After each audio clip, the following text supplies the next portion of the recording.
ఈరోజు నీలగంగారంలో గతంలో Telugu Desam party president గా చేసి యనమల నరసయ్య గారు మళ్ళీ గతంలో వైసీపీ పార్టీలోకి వెళ్లారు. ఈ రోజు వైసీపీ పార్టీ నుండి 25 కుటుంబాలు నీలగంగారంలో తెలుగుదేశం పార్టీలో చేరినందుకు హృదయపూర్వక అభినందనలు తెలియజేస్తున్నా.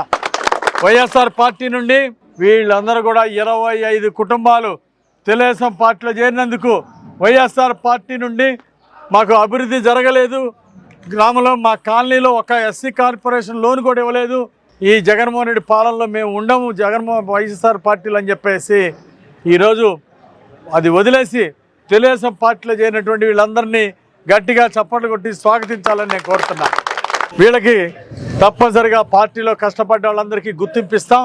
భవిష్యత్తులో నీలగంగారం గ్రామంలో వీళ్ళందరూ కూడా ఈరోజు కొత్తగా పార్టీలో చేరినోడు కూడా గ్రామ అభివృద్ధిలో భాగం పంచుకోవాలని నేను ఈ సందర్భంగా వీళ్ళందరినీ కూడా నేను కోరుతున్నా. రేపు రానున్నది తెలుగుదేశం జనసేన ప్రభుత్వం. ఖచ్చితంగా గ్రామాలను అభివృద్ధి చేస్తాం, కాలనీ వాళ్ళకి ప్రభుత్వ పథకాలు అందిస్తాము, గ్రామంలో అర్హత ఉన్న వాళ్ళందరికీ ప్రభుత్వ పథకాలు అందజేస్తామని ఈ సందర్భంగా తెలియజేస్తూ సూపర్ 6 పథకాలు ఉన్నాయి. ఈ సూపర్ 6 పథకాలు పేదవాళ్ళకి ఎస్సీ కాలనీ బీసీ కాలనీలో ప్రతి పేద కుటుంబానికి అందిస్తామని సందర్భంగా తెలియజేస్తూ యనమల నరసయ్య గారు అలాగే ఈరోజు 25 కుటుంబాలను తీసుకొని పార్టీలో చేరారు.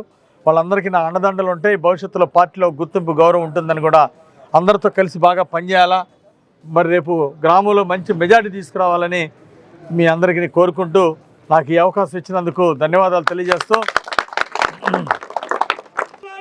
చంద్రబాబు గారి నాయకత్వం, లోకేష్ గారి నాయకత్వం, జీవీ ఆంజనేయులు గారి నాయకత్వం. మరి ఈ సందర్భంగా మండల పార్టీ అధ్యక్షులు మాయనేని ఆంజనేయులు గారికి, అట్లాగే సీనియర్ నాయకులు మాజీ డీసీ ముత్తినేని నీడిగొండల గారికి, అట్లాగే అక్కడ ఉన్నటువంటి గ్రామంలో ఉన్న తెలుగుదేశం పార్టీ నాయకులందరికీ అభినందనలు తెలియజేస్తున్నా. నీలగంగారం నాయకులందరికీ అభినందనలు, తెలుగుదేశం నాయకులకి వీళ్ళ పార్టీలోకి తీసుకొచ్చినందుకు, ఆహ్వానించినందుకు, పార్టీలో చేర్చినందుకు ధన్యవాదాలు తెలియజేస్తున్నా. వినుకొండ మండల నాయకులందరూ ఇంకా చొరవ తీసుకొని చాలామంది తెలుగుదేశంలో రావడానికి ఎదురు చూస్తున్నారు.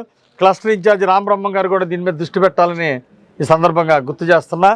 అందరు క్లస్టర్ ఇన్ఛార్జీలు, యూనిట్ ఇన్ఛార్జీలు, తెలుగుదేశం పార్టీ నాయకులు ఇంకా చాలామంది తెలుగుదేశంలోకి రావాలనుకుంటున్నారు.